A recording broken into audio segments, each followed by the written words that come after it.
Setengah orang tanding kita duk faham, tengok duk royak sedap ulama tu lah ni, ulama ni lah ni. Dia tak tahu.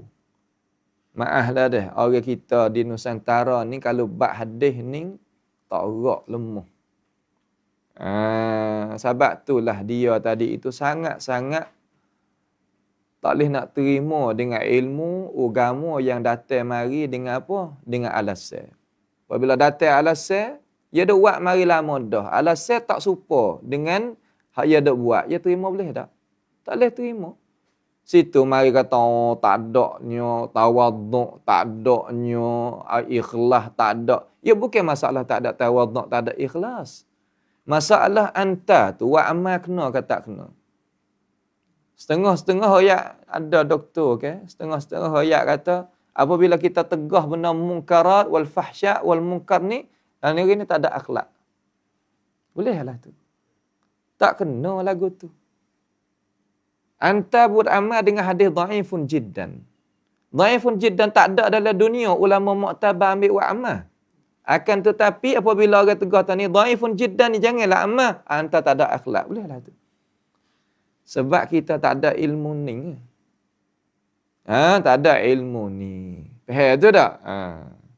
Yang masalahnya kita nak mempertahankan barang lama hak kita duk amal tadi itu, siapakah kita gitu tuduh orang hak raya ilmu-ilmu kata tak adanya ikhlas, tak adanya sifat tawaduk dan sebagainya. Untuk nak mengelik bahasa petani kata. Nak mengelik, nak pertahankan barang lama.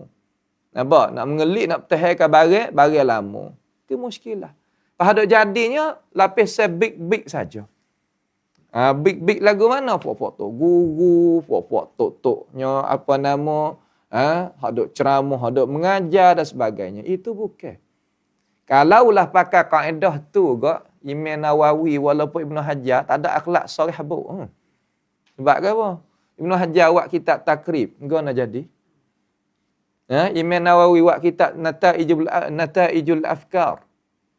Nataij al-afkar fi takhrij ahadits al-azkar. Abilicing Al-Iraqi karya kitab takhrij al-ihya ulumuddin. Abilicing. Ning orang panggil kata cara mikir orang kita sini. Kita kena buatlah benda tu. Baik, benda tu tak kena mengena dengan tawaduk walaupun ikhlas, walaupun akhlak, walaupun tak ada kena mengena. Ia kena mengena dengan bab ilmiah. Amba yakin orang ngaji hadis Nabi ni adalah orang berakhlak seumpama Nabi Muhammad sallallahu alaihi wasallam. Kalau orang tak ngaji hadis, tak ada dakwah akhlak lah. Nampak tu tak? Petai lagi. Benar-benar mari tak saya terima. Itu kemocok takabur. Bukan hak lain. Takabur ni duk dia senyap. Orang tak ada payah murih ke dia. Tu makna tawaduk di sisi orang kita sini. Oh, tak ada. Ya tak biasa. Orang tak, ya tak biasa. Kata apa. Duk dia. Orang tak ada payah murih ke dia. Apa Nabi ada murih tu? Tak ada tawaduk. Kita kata ni nasi basi. Kata amba ni tak ada akhlak. Tak ada apa? Tak adanya tawaduk. Nasi basi tu tak apa lagi. Ni habis umur. Kita pergi ayat ni habis umur ni kan boleh dia jual pada orang habis umur. Oh, pak kita nak nego lah mana? Kena ngaji akhlak kata. Boleh lah tu. Ya bukan tu.